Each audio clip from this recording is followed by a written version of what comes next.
balongola kabila président ya titeza na président balongola kabila président basa ya titi président babo ma père kabila ingeta bandeko batali bino batu bolanda biso à travers support na biso habituel Congo number 1, le number 1 sur le net. Nous avons fait un déplacement jusque ici à Bolton pour la couverture. Il y a événement munene oyezali peut-être initiative botami lelo mais ozwa ba ramification na ba ville mususu. Alors ngai nazana explication mingi ya opesa bino te na osenga bino kaka merci na ndenge bolanda biso, merci na ndenge opesa biso ba conseil et puis merci na ba oyo oleba ya kozwa information ba ba ya rande pona kofinga tozo remercier pe bino ezali par rapport à l'éducation ba père na ba mère ba pesi na parler. Alors pour na expliquer bino na makambo to lelo awa na obenga mama Mami Tumba mama Mbote mama Marie Mbote papa mama na yonde mutu bengisa biso lelo awa baki to ya komona likambo to yeli awa en quelques mots ezali kamonini. Bon eloko to sali lelo ezali initiative oyo ba congolais ya Bolton bazu initiative ya kosangisa mbongo pona kosunga bandeko na biso na Congo. Omoni tozoloba mingi makambo ya politique tokobunda tokosala boye koloba makambo ebele mais tozofongola maboko te. Tango namona ki papa Faustin yayo contacter biso kotoyo azape na bandimina aza pasteur azape na bandimina kotoyo aye ko senga biso eske tokoki kotambola porte par porte ya congolais nyonso po likambo yeza ya moto moko te biso nyonso toza concerné bien que aza pasteur mais azali pe congolais avant akoma pasteur c'est-à-dire eza na ba pasteur obe bazo mona ki pasi ezali photo sangana po likambo ezo concerné biso nyonso lobitenga pe na moni eza na cadre ya lelo naza membre ya parti politique na minute ote bako naza na parti politique nazalaka mais na ndenge to sangani lelo eza ka cadre ya tout congolais. Bon namoni na kotika te ba telemisinga mama yoza na Bolton oyebi bato boy to tambola porte par porte na telemi po ezali ka mozo concernenga naza pe na bandeko kuna ebele pe bazu ba problème yango to telemaki na bango 8 personnes to tamboli porte par porte bandeko ya Wigan ya Bolton na ya Salford mama Judith Nambali na yeto tambola ki porte to silisa ki Bolton pe mingite banda kumsusu etikalaki voilà to koti weekend to koti kaka 6 maisons mais 4 personnes nde ba contribuaki voilà. Il faut to kota weekend bango moko ba se choisir bato ba moni kuna baza crédible pe voilà. Pona ko sangisa mbongo vraiment congolais a perdre confiance na yena makambo ya mbongo yango monaki to bengisa ki yo lelo ngo ye lelo boyeke mbongo oyo to sangisi kopesa yango ezala en direct bato batala ke mbongo na bango basangisaki ekeyi na place na esala musala bango bapeselaki yango ya ko soutenir opposition na Congo na ba blessé na makambo ezoleka kuna siko mbongo bino bo sangisi le bimi combien mbongo to sangisaki ebimi bon na ndenge ba récupérer na Congo na dollar $2550 41 pence ndenge bazo ek cents ndenge bazo ba récupérer ngo na Kinshasa na Jacquemain Chabani pona kopesa na maboko ya bato baza kosala misala ya ko soutenir ba blessé na ba action bango nde baza sur terrain ba yebi ndenge nini bakoki ko utiliser yango biso to yebisa bango te ke sala bango moko ba yebi siko zo senga nini bandeko ba otala biso pesa bango message par rapport à cotisation ezo sala est-ce que ça ba 10 livres et ça ba 20 livres to ça ba montant moko ya sérieux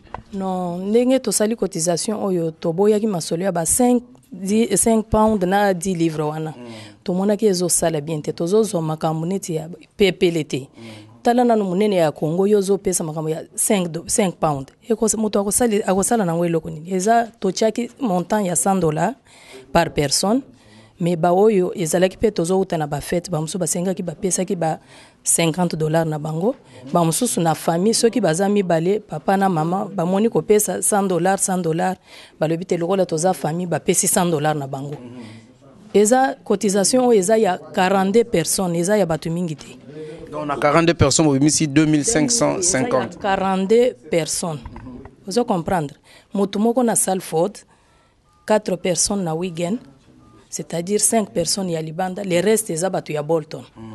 Sur 42, c'est 37 personnes wana eza batu ya Bolton ba contribuer. Na famille mususu spécifique ba 100, bato baza ba single bapesi ba 50 mais biso ba initiateur ya eloko bato batel totelemaki tolobi nan topesa exemple biso totia kaka 100 wana po topesa exemple ke tondimi topesi yango tozosenga pe bato ya kote mosusu soki pe bozotelema bopesi pe exemple ke bino moko pe bopesi bo motiver pe bato mosusu bapesa mpona kosoutenir makambo ezoleka na Congo. Tosengi merci mingi na maman bandeko ba Olanda biso high-tech showbiz na conventry balobi 50 pona ba single 100 pona ba marié ba couple na dollar 50 40 pandu voilà donc message za moko bandeko bo tala biso na Birmingham na Londres ba biz e bandi na Bolton me fwe panzana boluka responsable moko na chaque ville bozwa mbongo wana mukolo bozo tinda mbongo bobengi biso tokoya ko filmer et puis to lakisa nga za te muto moko te na tinda ki meto monité biloko na to linya on na communauté mais en tout cas maman to chango neti omoni Manchester eza monene na makanisi na biso to kanisi ke soki Bolton ville oyo ko zala tango na 60 personnes ba pesi bongo ba mususu pe ba ko pesa ba senga ki pe tan na bango tozo continuer pe ko pesa c'est-à-dire soki to ko Tiberi Salford Wigan Rochdale ba nini nyonso ya Bolton école c'est-à-dire ba quartier na ba quartier ba ko pesa mbongo moko eza consistant pona ko sunga to ko beta masolo ya ba 5 pounds on we loko moko kaka miete moko o pesi neti ke loko kaka bongo ezo sala tozo sala neti to mona valeur ya makambo tozo bondela te ko senga bande ko bazo makambo oyo na mitema na bango neti ndenge azwaka message yake akufeli ndeko combien a contribué ka pona ko sala makambo oyo azwaka na famille na ye bongo bawo bazana ba famille pete na poto lisungi bazwaka ndenge nini bo babimaka na balabala bakeko zo ba problème bazwaka lisungi ndenge ni eza ko sunga mutu nyonso aza ko se retrouver na ndeko na poto te. OK maman to comme na suka pona yo soko zana mutu moko ko senga contribuer na télévision boko senga nani bon to ko senga tamso nazo pona nga na ko senga na ba pasteur mususu ba ko kiko rejoindre quand oya ko mobiliser bandeko na bango oyo bazo sangisa pe mbongo ba atuka batelema basala eloko na kosenga ba pasteur basala na kati ya ba église ba se choisir ngantuka nga na pesi yango na ba pasteur ndenge oyo atelemi na soki na yoki yango pe basali pe ba acte ya ba $100 vraiment na kosepela mingi na pesi na ba pasteur nyonso ya Krita Manchester ba contribuer na ba église na bango ko sala kitoko botinda yango bino moko te bozela to ya to mona ndenge bozotinda ba pasteur s'il vous plaît makama mbongo tozolobela ngo chaque fois to boyi ba biloko ozu yango na kuzu OK yo moko te na pesa ki déjà o pesa ki nani témoin par exemple na Bolton pasteur Hubert a contribué na biso ba mususu ba promettre mais tozo seto yebike bako pesa pe na mikolezo ya bon tozo senga bango nyonso ba rejoindre ba mobiliser pe bandimi na bango ke ba rejoindre ko salisa Congo. Merci mingi maman. Merci à vous tous qui nous suivez, merci de la confiance au bozo salabiso sur dans le biso c'est-à-dire Congo number 1. Là je fais allusion au Saint-Marc Tabou à Adi Londolé où je profite aussi de l'occasion pour appeler ça y ba condoléances les plus attristés à ko perdre papa na Bruxelles.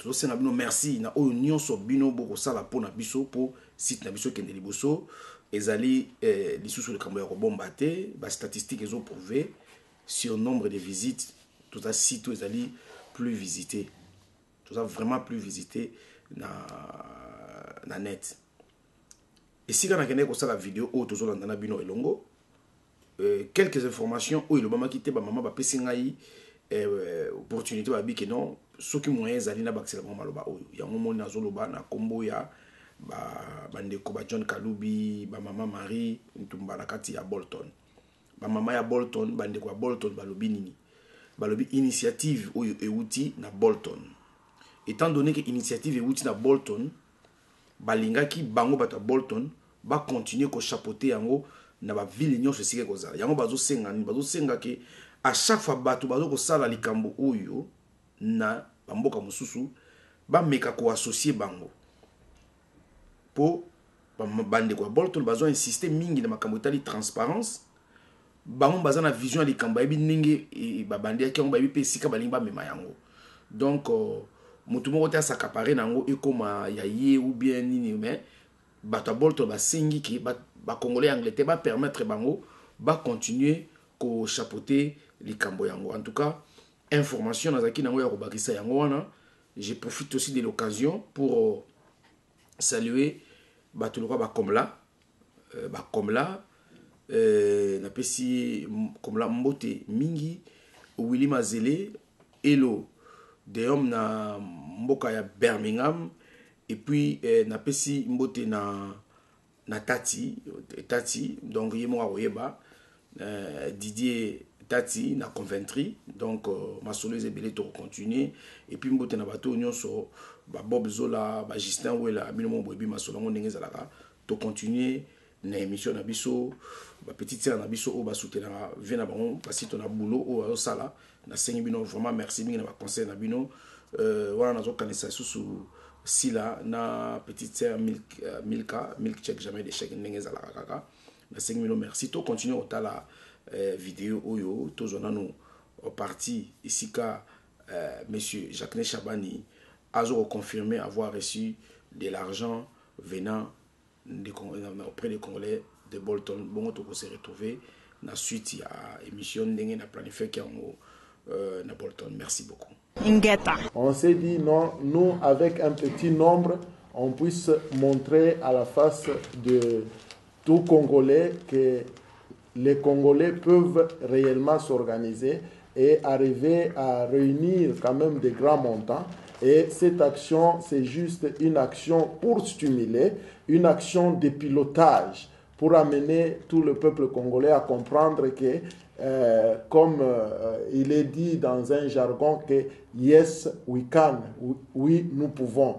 Alors que cela ne puisse jamais être enlevé de nos têtes, qu'avec les petits moyens que nous pouvons avoir, nous pouvons les faire des grands moyens. C'est dans ce sens-là que nous disons, ici à Bolton, nous avons initié cette opération porte en porte et à l'issue de cette opération, on a eu à collecter, à contacter plus ou moins 100 personnes et parmi les 100 personnes, nous avons eu 42 personnes qui se sont acquittées des devoirs des Congolais, lesquelles personnes ont chacun essayé de donner quelque chose parce qu'au départ, nous nous sommes dit cette opération, c'est une opération où chaque personne doit donner au moins $100.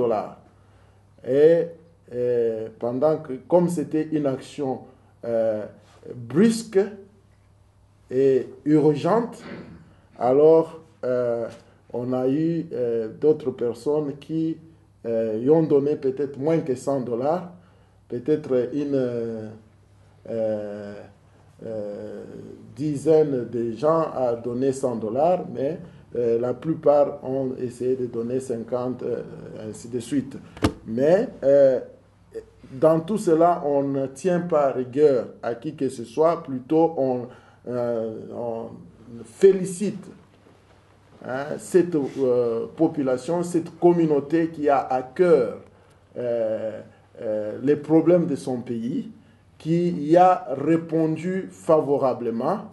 Nous disons vraiment coup de chapeau aux gens particulièrement de Bolton et de Wigan et de Salford qui ont été très ponctuels à cette action. Est-ce que nous pouvons acclamer pour ça?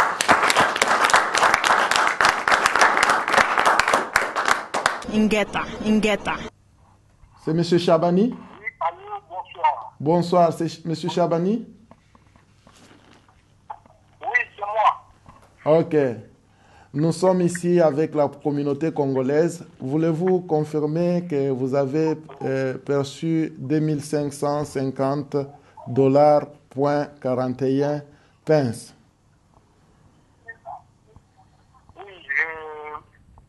le transfert de ce matin, hein, 2550 juste. Donc, c'est arrivé à bon port. J'ai reçu l'email d'une d'entre vous. J'ai promis que vous allez nous faire un mail à ce sujet. Si vous voulez, vous pouvez aussi m'envoyer votre email, comme ça je vais appuyer réflexion. D'accord. Je voudrais aussi que vous puissiez confirmer à la population congolaise ici que cet argent est destiné en fait à toute l'opposition congolaise et particulièrement pour les blessés, les cas de blessés qui ont été constatés là-bas au Congo. Effectivement, donc nous utilisons principalement les contributions que la communauté congolaise nous envoie pour DRC. Je peux vous dire qu'actuellement, dans nos dépenses, le volet qui nous coûte le plus, je peux même dire qu'il prend près de 70% de nos dépenses, c'est l'assistance des soins médicaux et l'assistance judiciaire que nous faisons pour les compagnons, soit blessés, soit malades, soit en état de détention. Et puis il y a aussi les deuils. Hier, aujourd'hui, nous avons eu des enterrements des victimes du 23. J'étais encore à la mort.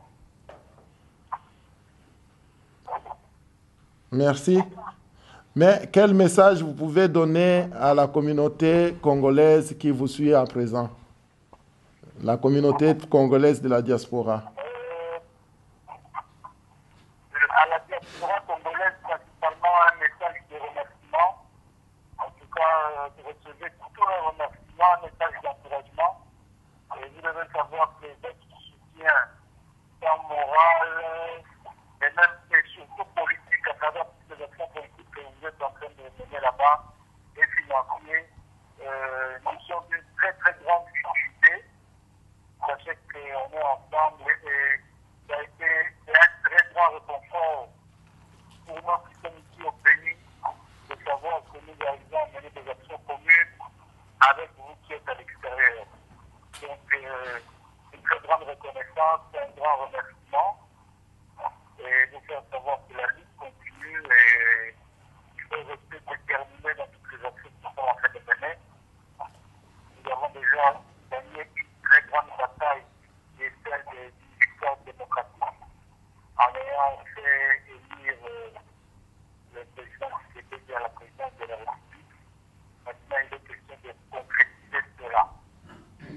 Alors, nous, ici, le jeudi prochain, nous avons prévu d'organiser une grande manifestation au cours de laquelle le peuple congolais est appelé à venir prendre le président qui était à sa résidence et l'amener à ses bureaux pour qu'il exerce pleinement sa fonction de président de la République.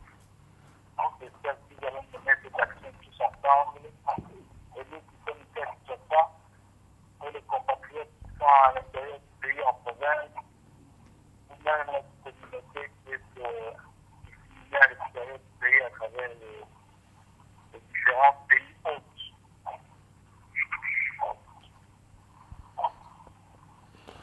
Bon, merci beaucoup. Nous pouvons arrêter à ce stade. C'est à moi de vous remercier. Ok, merci. Ok, merci. Merci et bonne soirée à tous. Et tous nos remerciements et nos applaudissements. Ok, merci beaucoup. Ingeta. Maman Mbote, s'il vous plaît. Mbote papa. Kombo nani? Kombo ngai Maringa Lola. Na action to yo komone bandi lelo awa yo liloba no ezanini? Ngai liloba na ngai action oyo simbi mutema nanga makasi. Asepeli nango mingi po ezali action moko tozoluka estimuler bande ko na biso mususu. Tomona ke makambo na mboka na ya mboka na biso ekomi sikoyo sérieux. Tozwango sérieux po tomona kana tango ya kala ba musicien ba ya kobeta muziki na mboko oyo. Batu bakokende kosombela bango bilamba kopesa bango mituka ya minene kopesa bango ba montagne ya mbongo ya minene aussi longtemps que batu wana babanda ko détruire biso batu ya théâtre kopesa bango mbongo po babwaka biso ba lancer biso oyo songolo pakala to banda ko sala biloko wana mais biloko wana efuti biso eloko te ekomisi biso na point otoza lelo toyeba kiteke batu wana bazalaki ba instrument au gouvernement banda ko utiliser pona ko distraire biso mais sikoyo eloko yeza mboka na biso eza na occupation occupation lelo soki to récupérer mboka na biso po biloko lelo tozo mona ba gouvernement ya mboka na biso ezobimisa mbongo yo ya mike ya mboka na biso pona ko distraire biso ko corrompre biso mais soki to récupérer mboka na biso ekozala na disposition na biso to ko mener ba vie ya kitoko to kozwana to kozala na ba salaire ya kitoko na misala ozomona biloko wana yango tolingi mutu nyonso azala conscientiser to mona ke na niveau to komi lelo to tika ba distraction otala lelo po bimisa mbongo 5 livres ya kopesa pona cotisation mais lero banda ko bimisa ba 1500 po pesa musicien abwaka yo atanga kombo na yo ozomona biloko wana tozo senga bande ko na biso bazo conscience bayeba ke komi moma ya totelema to récupérer mboka na biso oyo nzambe apesa biso tokoki kozala te to vande mundela aloba occidentaux aloba aussi longtemps que occidentaux wana ye muto aza ko détruire biso to vande la occidentaux wana toza rejeter toza lokola bana bitike faut biso moko to se prendre en charge.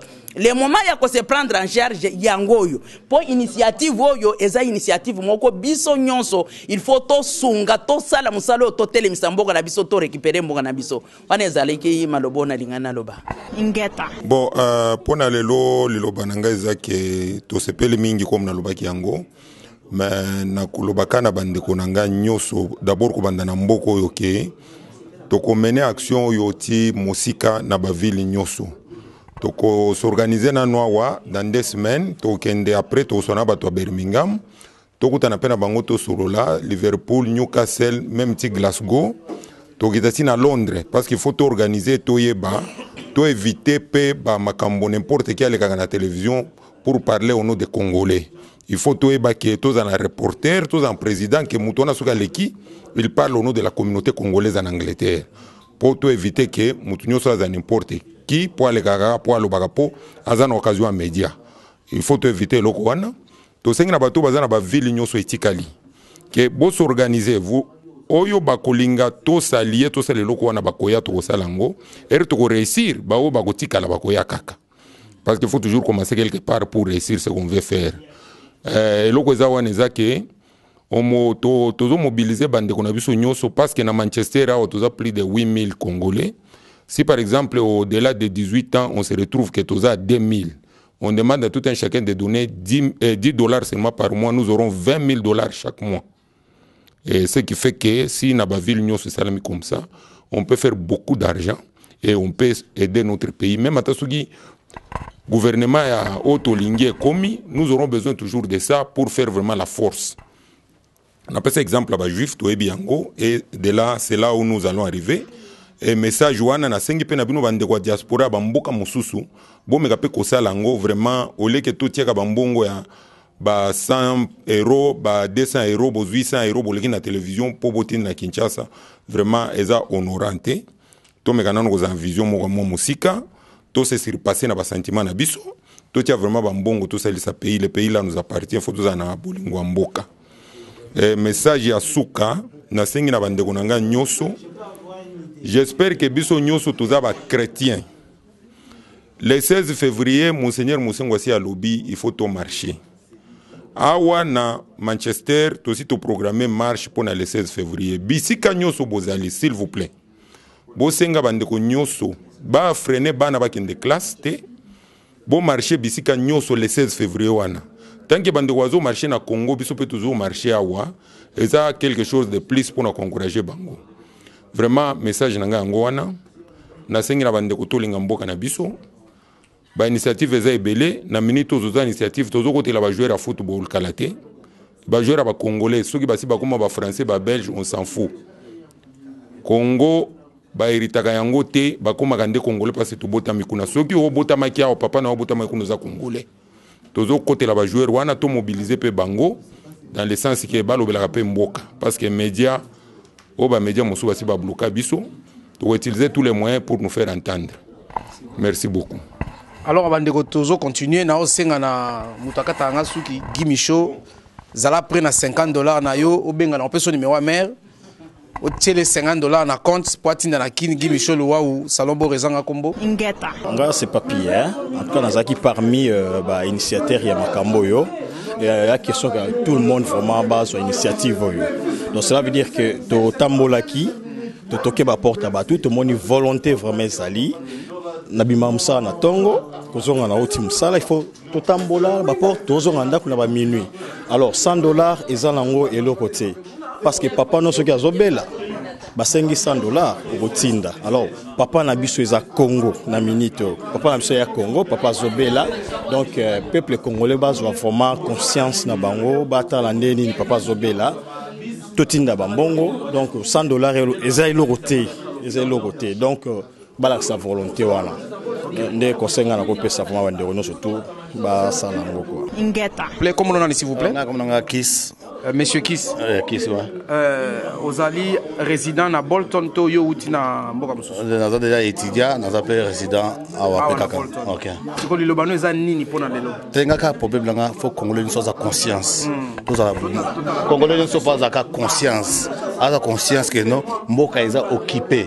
Donc on a expérience oh ngai boy kolobote biso ka pour un changement kanamba longwa ya chichi président kanamba ngoza nani kanambe amiyebi kanambe alias ya longo esili donc message no ka kanambe ngali ngako expliquer nga qui est kanambe alias Kabila yewa wana kasite comment on est kanambe te comprendre ici biso pesa kanambe comment on est ngwana ya longo. Pour déjà militaire, tout ça côté mon armée tout ça et le mon président ça ebani. Pour ce que gagner, au coach ba cher nanzelate. OK. Yo tia ba cher nanzela population a ponio impossible. Donc pas le moi. OK. Et donc nga ngo Ingeta. Comment on a ni maman? Comment on a maman Judith na tamola ina maman Marie na groupe ya batu 8 pona ko so bambongo. S'il vous plaît. To tamola ina maman Marie Tumba pona ko so bambongo. Pona rotinda la bande kona biso na Congo toza ma mingi komona ba maman ko violer bana miki a 2 ans ko violer et a passe c'est comme biso na biso boye to sala musala mais mona maman lokola yo boye azui téléphone abengi pe abani ko finga ezo salima ba maman bozo benga biso bozo finga siko na likamwa yo lobinini na ba maman bazo finga baza mboka ni baza na Congo to baza kana mboka oya baza na poto parce que ba émission to sala mingi bande ko poto zo informer bino soki le ko corriger zali bo bengi biso mais to kombo to kam bozo benga bo finga plus que bo aider biso to kene liboso likamwa ezani to sala bino ni papa pona nga na rolobaki ba maman na ba maeli mingiti na ebité peut-être ko somba by one somba moko moko fele peut-être ils ont pesa ba mutu makasi eza mawana bango omoni mboko to ye malili to lembi toza na posa tozonga na Congo detinga na wume na lembi naza na posa na mema na bana nanga tozonga na kofa na Congo naza na temps kitoko makamiso to eza ya bien mais na ofana na Angleterre ba mboka malili team colonie mboka na biso ebonga opération o ezali opération ya $100 ngamoko déjà na exemple na quartier nanga ya Salford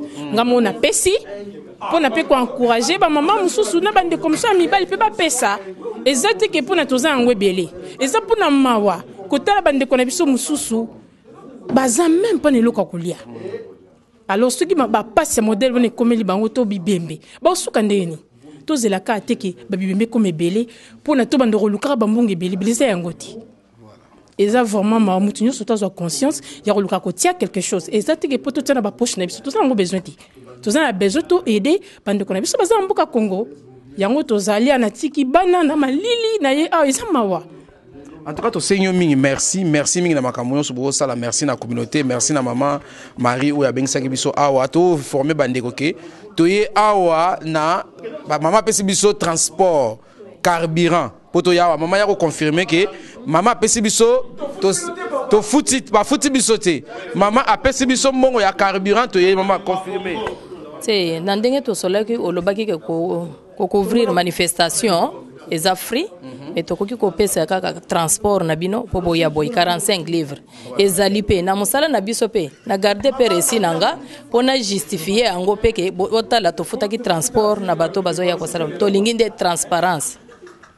En tout cas maman auti ko lobawa batindeli biso mbongo ya carburant to tena mutuka to ye awa donc makambo ya Congo etali mutu nyonso biso na part na biso to sala o to za capable ya ko sala yo pe siko vandi so za eloko ko sala pona Congo sala yango ko laksa batu misapité.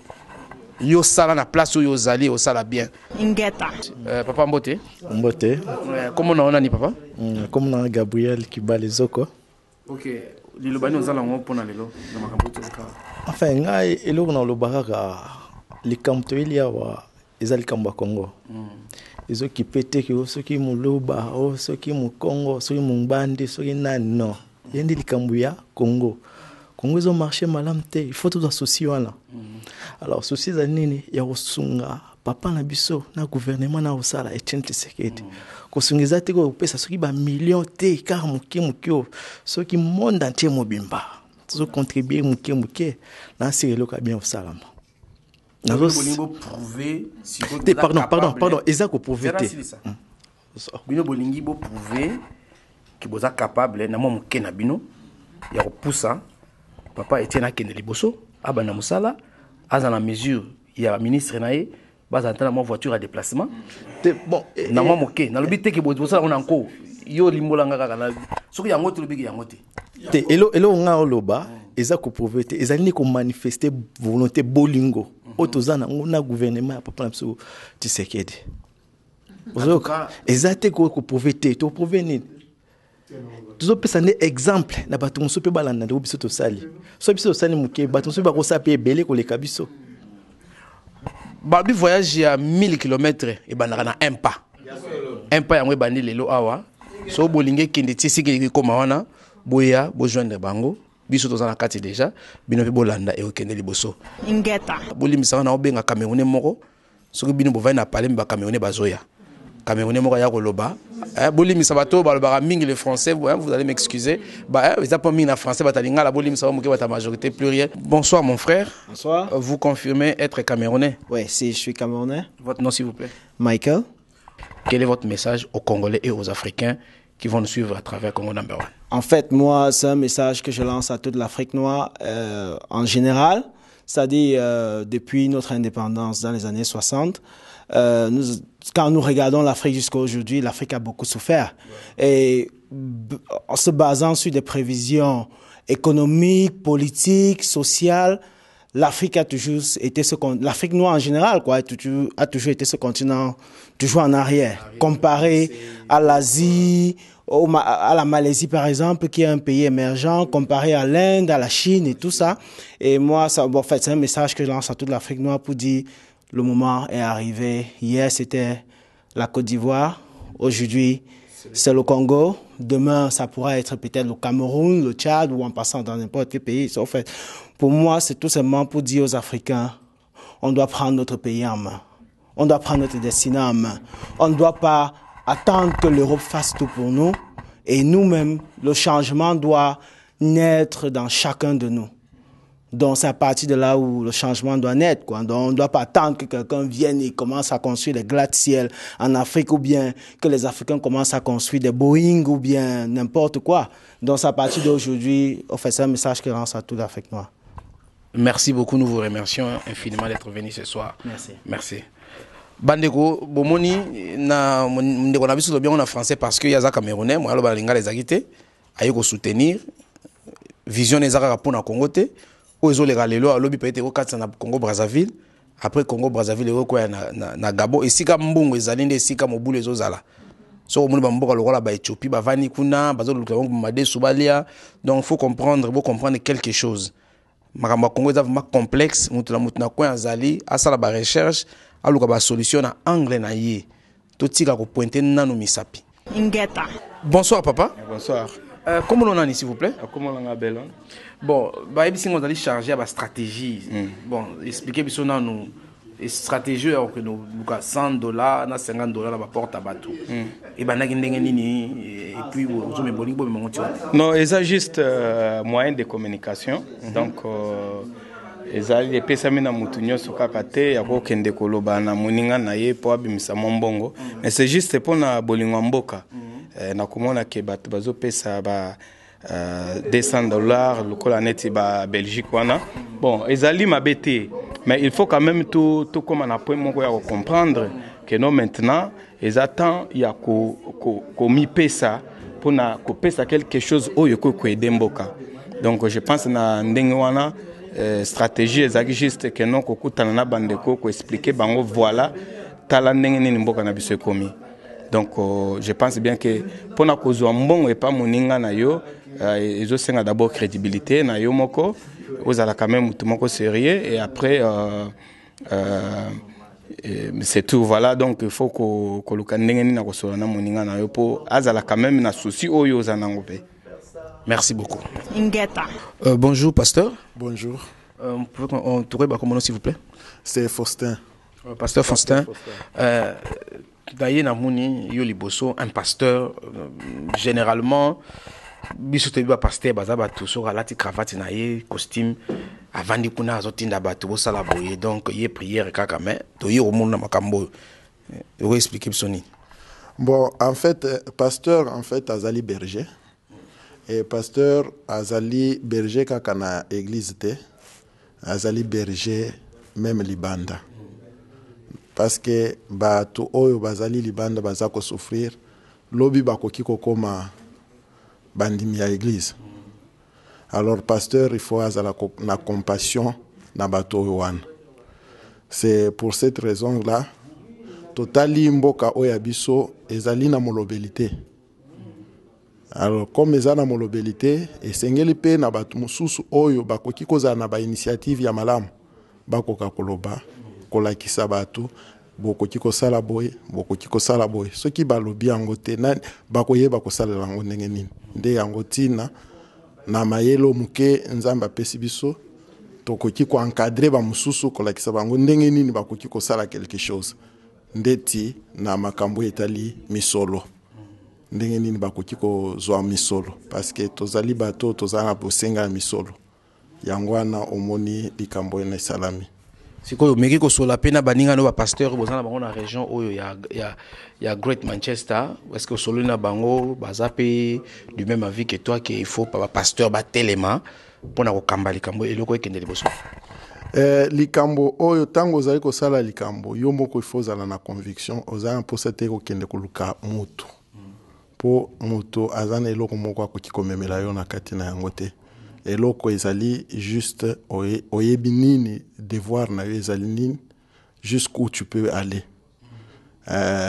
Pour dire vrai lokola ezali initiative locale tozana besoin te que tokende et pas ba pasteur nyonso tozaki juste tokutanaki na quelques pasteurs koki koloba tozalaki na pasteur Hubert tozalaki na pasteur ba mususu oyo tant mususu tokoki koloba ngote bon to imekaki ko intéressé bango pe na likambo oyo pe ba mususu basepelaki ko contribuer na bambongo na bango.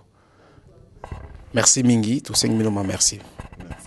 Alors bandeko na osenga no merci na Daniel Ndaya Maele cameraman na biso ya lelo mwana oya beba na potote l'antivirus congolais na musala zo sala malamu to sengi merci na bandeko so batikalaki na mboka to bandina Simon Ngandou to pesimbote na Clarisse Bikotele Sandra Bikotele mbote mingi na Popol Mola bato nyonso ba soutenir biso o bayaka epai ya showbiz na sengi merci na Blessing Mini Market na oyo nyonso zo sala pona biso to senga yo merci to bosanité bandeko na biso nyonso oya ya basi bazana convaincu par exemple ndeko Bibiche na pesio mbote lelo na kanisi yo mingi mbote et puis to mona na mikolo ezali ko ya bongo totala nano babiloko mike to kanisa pona bino bobo sanate ba to bazana besoin ya ba service na bango eleka na Congo number 1 appelé bobenga biso to pesa bino ba condition biso to salaka surtout etali Congo ezana ngo compliqué te ba bozana besoin bilo na bino commercial ba publicité bilo na bino eleka bandeko bobenga biso on a vraiment besoin de votre soutien c'est très important sans soutien na bino misala auto sala ngo soute. Merci beaucoup.